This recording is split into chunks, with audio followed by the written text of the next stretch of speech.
Hi friends, welcome to ఒరే మచ్చా YouTube channel. బంగ్లాదేశ్తో జరగబోయే T20 series కోసం అయితే బీసీసీఐ అయితే 18 మందితో కూడిన జాబితా అయితే రెడీ చేయడం జరిగింది. ఈ జాబితా చూసుకుంటే సీనియర్ ప్లేయర్ ఇద్దరైతే రీఎంట్రీ ఇవ్వనున్నారు టీ20 జట్టులోకి. ఆ సీనియర్ ప్లేయర్ ఎవరు? అదేవిధంగా ఐపీఎల్లో అద్భుతంగా రాణించే ప్లేయర్స్ కూడా ఈ టీ20 సిరీస్లో అయితే అవకాశం దక్కడం జరిగింది. అయితే ఓవరాల్గా ఎవరెవరికి చోటు లభించే అవకాశం ఉందన్న వాటి గురించి క్లియర్ కట్గా తెలుసుకునే ముందు మా ఛానల్ అయితే సబ్స్క్రైబ్ చేసుకోండి. పక్కన ఉన్న బెల్ ఐకాన్ మాత్రం అయితే క్లిక్ చేసి పెట్టుకోండి. ఫర్దర్గా మేము వీడియోలు అప్లోడ్ చేసినా మీకు నోటిఫికేషన్ వస్తుంది. రీసెంట్గానే మన టీమిండియాలో వచ్చేసరికి ఐపీఎల్ అయితే సక్సెస్ఫుల్ అయితే ముగిసిపోయింది. ఇది ముగిసిన వెంటనే మన టీమిండియాకి వచ్చేసరికి ఇంగ్లాండ్ పర్యటనకు అయితే వెళ్ళింది. దాదాపు 45 రోజుల పైగానే అక్కడైతే పర్యటించనుంది. అక్కడ టెస్ట్ సిరీస్ కంప్లీట్ అయిపోయిన తర్వాత ఇంగ్లాండ్ తోటి, ఆ తర్వాత బంగ్లాదేశ్ తోటి టెస్ట్ సిరీస్తో పాటు వన్డే సిరీస్, అదేవిధంగా టీ20 సిరీస్ అయితే ఆడబోతుంది. ముఖ్యంగా టీ20 సిరీస్లోకి వచ్చేసరికి చాలామంది యంగ్ ప్లేయర్లకు అయితే చోటు లభించే అవకాశం ఉన్నట్టుగా అయితే క్లియర్ కట్గా అయితే తెలుస్తుంది.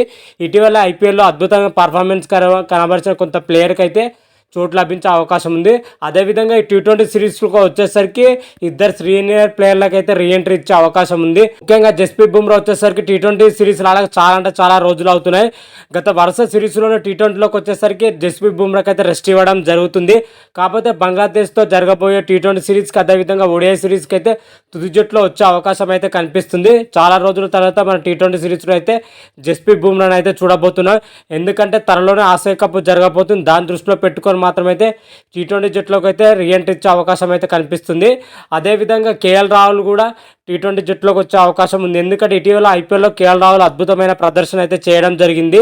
ఈ ప్రదర్శనతో అయితే ఇప్పుడు బంగ్లాదేశ్తో జరగబోయే టీ20 సిరీస్కి అయితే రీఎంట్రీ ఇచ్చే అవకాశం అయితే క్లియర్ కట్గా అయితే కనిపిస్తుంది.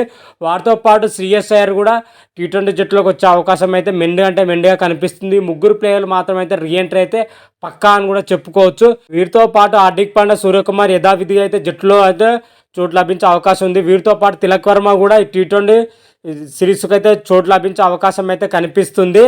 అయితే ఓవరాల్గా చూసుకుంటే వీళ్ళైతే ఫిక్స్ అయినట్టుగా అయితే తెలుస్తుంది. మిగతా పొజిషన్లకు అయితే ఎవరు ఎంపిక చేస్తారని అయితే చాలా ఇంట్రెస్టింగ్ కరంగా అయితే మారిందని కూడా చెప్పుకోవచ్చు. ఇటీవల ఐపీఎల్లో అద్భుతంగా రాణించిన అశ్విన్ కుమార్కి మాత్రమైతే తుది జట్టులోకి దొరికే అవకాశం అయితే కనిపిస్తుంది. ఫాస్ట్ బౌలర్ కింద మరి చోటు లభిస్తుందా లేదా అయితే చూడాలి. ఓవరాల్గా బంగ్లాదేశ్తో జరగబోయే టీ20 సిరీస్లో వచ్చేసరికి భారత్ జట్టు మాత్రమైతే ఈ విధంగానే ఉండబోతుంది. 18 మందితో కూడిన ఆటగాళ్ళ జాబితా మాత్రమైతే ఇలానే ఉందని కూడా చెప్పుకోవచ్చు. వీరిలోనే 15 మందిని అయితే ఎంపిక చేసే అవకాశం అయితే క్లియర్ కట్గా అయితే కనిపిస్తున్నాయి. ఓవరాల్గా చూసుకుంటే అభిషేక్ శర్మ, కేఎల్ రాహుల్, శ్రేయస్ అయ్యర్, సంజు శాంసన్, తిలక్ వర్మ, సూర్యకుమార్ యాదవ్, రింకు సింగ్, హార్దిక్ పాండ్యా, నితీష్ కుమార్ రెడ్డి, శివం దుబే, అక్షర్ పటేల్, జస్ప్రీత్ బుమ్రా, హర్షదీప్ సింగ్, వరుణ్ చక్రవర్తి, ఆవేష్ ఖాన్, రవి బిష్ణు, అశ్విన్ కుమార్తో కూడిన జట్టు మాత్రమైతే ఈ విధంగా ఉండే అవకాశం అయితే కనిపిస్తుంది. వీటిలో చూసుకుంటే 15 మందికి చోటు లభిస్తుంది అనేది అయితే ఇప్పుడు ఇంట్రెస్టింగ్ కరంగా అయితే మారిందని చెప్పుకోవచ్చు. ప్రజెంట్ బీసీసీఐ ముందు మాత్రమైతే ఈ జాబితా మాత్రమైతే రెడీ అయినట్టయితే తెలుస్తున్న సమాచారం. వీరిలో ఎవరిని ఎంపిక చేస్తారని అయితే చూడాలి. ఇంకా బంగ్లాదేశ్తో జరగబోయే టీ20 సిరీస్కి అయితే చాలా టైం ఉంది కాబట్టి అప్పట్లోగా ఏదో ఒక నిర్ణయం అయితే తీసుకోబోతుంది. కాకపోతే బంగ్లాదేశ్తో వచ్చేసరికి టీమిండియా టెస్ట్ సిరీస్ అయితే ఆడబోతుంది. అదేవిధంగా బంగ్లాదేశ్తో 3 వన్డేల సిరీస్తో పాటు 3 టీ20 సిరీస్ అయితే ఆడబోతుంది.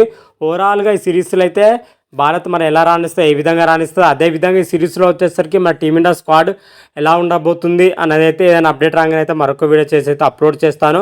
అంతవరకు మీకు ఈ వీడియో కానీ నచ్చినట్టయితే లైక్ చేయండి, షేర్ చేయండి. మరిన్ని వీడియోల కోసం అయితే మా ఛానల్ అయితే సబ్స్క్రైబ్ చేసుకోండి. పక్కన ఉన్న బెల్ ఐకాన్ మాత్రం అయితే క్లిక్ చేసి పెట్టుకోండి. ఫర్దర్గా మేము వీడియోలు అప్లోడ్ చేస్తాం, మీకు నోటిఫికేషన్ వస్తుంది. హర హర మహాదేవ్, శంభో శంకర. Thank you.